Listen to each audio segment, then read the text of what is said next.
ውድ የቻናሌ ተከታታዮች ዛሬ ለሀገራችን የኢኮኖሚ ህይወት መስመር በሆነውና የገቢ ወጭ ንግዳችንን በሚከናወንበት ዋና የኢትዮ ጅቡቲ መስመር ላይ የተሰራውን አዲሱንና ዘመናዊ ባለ ሁለት መስመር አውራ ጎዳና ይዘንላችሁ ቀርበናል። ሙሉ ለሙሉ ተጠናቆ ለአገልግሎት ክፍት የሆነው ይህ 90 ኪሎ ሜትር ርዝማኔ ያለው ዘመናዊ መንገድ ከዚህ ቀደም በአሽከርካሪዎችና በንግዱ ማህበረሰብ ላይ ይደርስ የነበረውን አሰልቺና አስጨናቂ እንግልት ሙሉ በሙሉ ያስቀረ ትልቅ የሀገራችን የልማት ስራ ነው። በዛሬው ቪዲዮአችን ይህ መንገድ የት ቦታ እንደተሰራ፣ ከዚህ ቀደም የነበረውን አስከፊ የትራፊክ ሁኔታ፣ የመንገዱን ግንባታ የወጣበትን ቢሊዮኖች ብር በጀትና የአሽከርካሪዎችን ደስታ በዝርዝር የምንቃኝ ይሆናል። እስከመጨረሻው አብራችሁን ቆዩ። የኢትዮ ጅቡቲ የንግድ መስመር ለሀገራችን የኢኮኖሚ እንቅስቃሴ ወሳኝና የደም ስር እንደሆነ ይታወቃል። የሀገራችን የገቢና የውጪ ንግድ ከ90 በመቶ በላይ የሚከናወነው በዚህ መስመር በኩል በመሆኑ የመንገዱ ጥራትና ፈጣንነት ለጠቅላላው የንግድ ፍሰት ትልቅ ወሳኝነት አለው። አዲሱ የ90 ኪሎ ሜትር ርዝማኔ አውራ ጎዳና ፕሮጀክት የተገነባው በዋናው የድሬዳዋ መኢሶ መስመር አካባቢ ሲሆን ከጅቡቲ ወደ አዲስ አበባ የሚጓዙ ከባድ የጭነት ተሽከርካሪዎች ያለምንም እንግልት በስፋትና በነፃነት እንዲንቀሳቀሱ ታስቦ የተሰራ ዘመናዊ ኮሪደር ነው። ቀደም ሲል በነበረው አሮጌ መንገድ ላይ ይስተዋል የነበረው የትራፊክ መጨናነቅና የመንገድ መበላሸት በየቀኑ በሺዎች የሚቆጠሩ የጭነት መኪኖችን ጉዞ ያስተናግድ ስለነበር በሀገሪቱ የኢኮኖሚ ፍሰት ላይ ከፍተኛ መዘግየቶችን ይፈጥር ነበር። ከዚህ ቀደም የነበረውን መንገድ የሚያስታውሱ አሽከርካሪዎችና ተጓዦች እንደሚናገሩት መንገዱ እጅግ ጠባብ፣ ጉድጓዶች የበዙበትና ለከባድ የትራፊክ አደጋ በእጅጉ የተጋለጠ ነበር። በተለይም በክረምት ወቅት ወይም አቧራማ በሆነው የበጋ ወቅት ጉዞ ማድረግ እጅግ አሰልቺና አስጨናቂ ነበር። ከጅቡቲ ወደ አዲስ አበባ የሚጓዙ ከባድ የጭነት መኪኖች የነዳጅ፣ የምግብና የኢንዱስትሪ ጥሬ ዕቃዎችን ጭነው ሲጓዙ በመንገዱ መበላሸት ምክንያት ተሽከርካሪዎቻቸው ይሰበሩ፣ ጎማቸው ይፈነዱና ለቀናት በመንገድ ላይ ቆሙ ነበር። ይህም ደግሞ የሸቀጣ ሸቀጦችን ዋጋ ከመስቀሉ በላይ አሽከርካሪዎችን ለከፍተኛ እንግልት፣ ለእንቅልፍ ማጣትና ለአእምሮ ጭንቀቶች ይዳረጋቸው እንደነበር የዘርፉ ተሰማሪዎች በመሬት የሚያስታውሱት ትዝታ ነው።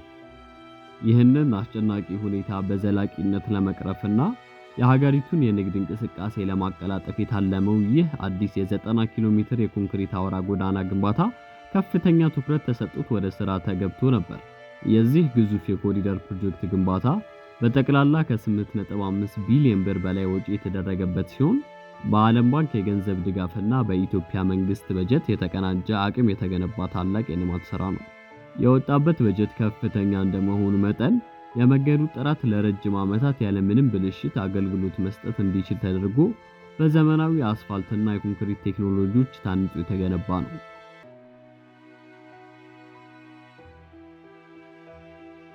የመንገዱን የኢንጂነሪንግና ዲዛይን በቅርበት ስንመለከተው አዲሱ መንገድ ባለ ሁለት መስመር ቱ-ዌይ ሮድ ሆኖ የተገነባ በመሆኑ ተሽከርካሪዎች በተቃራኒ አቅጣጫ ያለምንም ስጋትና መጋጨት በተመሳሳይ ጊዜ እንዲንቀሳቀሱ ያስችላቸዋል። በተለይም ከዚህ ቀደም የነበሩትን አደገኛና አጣማጅ ሙታን መታጠፊያዎች ሻርፕ ተርንስ የማስተካከል ስራ ተሰርቷል። መንገዱ ቀጥተኛና ሰፊ እንዲሆን መደረጉ አሽከርካሪዎች የፊት ለፊታቸውን እይታ በግልጽ እንዲያዩ ስለሚያደርግ የትራፊክ አደጋን በእጅጉ ይቀርፋል።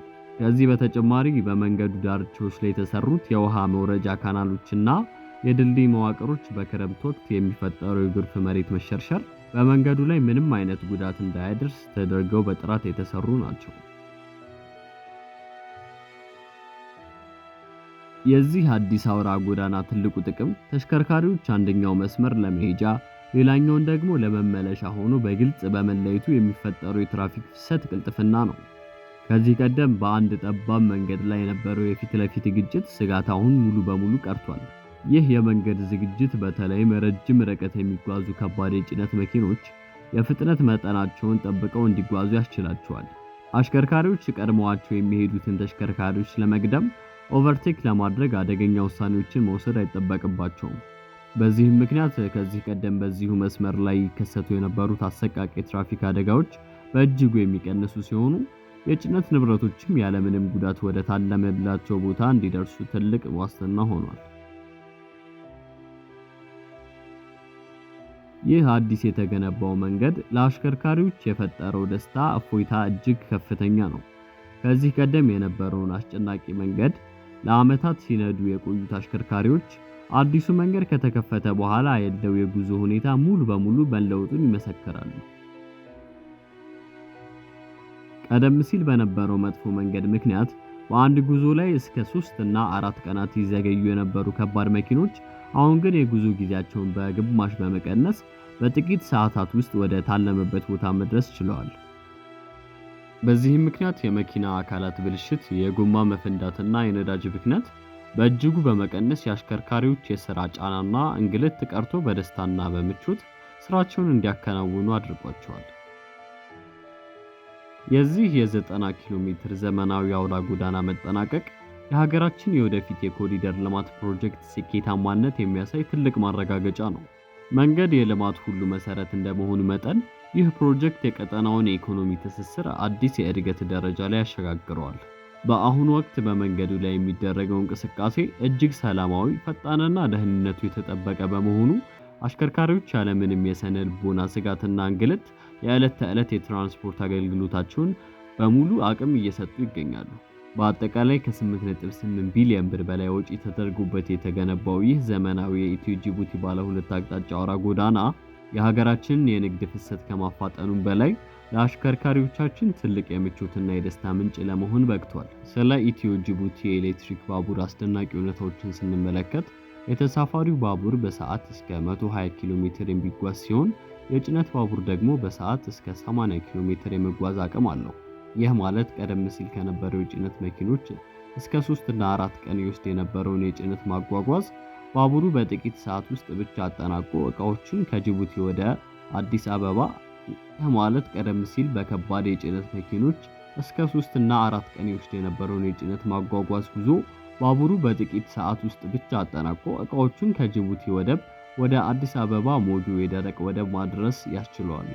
አንድ የጭነት ባቡር በአንድ ጊዜ ጉዞ ከ2000 እስከ 3500 ቶን የሚመዝን ዕቃ የማጓጓዝ አቅም ያለው ሲሆን ይህም ከ50 እና እስከ 100 የሚሆኑ ከባድ የጭነት መኪኖች የሚጭኑትን ዕቃ በአንድ ጊዜ ማጓጓዝ የሚያስችል ግዙፍ አቅም አለው።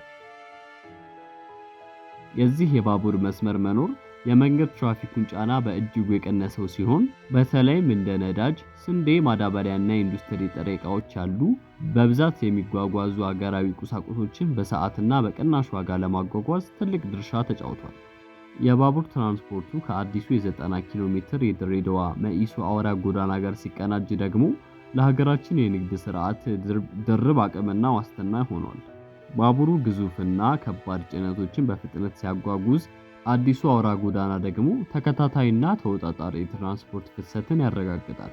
በእነዚህ ሁለት ዘመናዊ የመሰረተ ልማት ፕሮጀክቶች ምክንያት ኢትዮጵያ ከጅቡቲ ወደብ ጋር ያላትን የትራንስፖርት ትስስር ከአፍሪካ ቀዳሚ ከሚባሉ የኮሪደር ልማቶች አንዱ ለመሆን በቅቷል። የባቡር መስመሩና የአውራ ጎዳናው ቅንጅት በሁለት ሀገራት መካከል ያለውን የንግድ ትስስር ብቻ ሳይሆን የአካባቢውን ማህበረሰብ ማህበራዊና ኢኮኖሚያዊ ህይወት በከፍተኛ ደረጃ ለውጦታል። በባቡር ጣቢያዎቹና በአውራ ጎዳና መውጫዎች አካባቢ አዳዲስ የንግድ ማዕከላት እየተስፋፉ ይገኛሉ።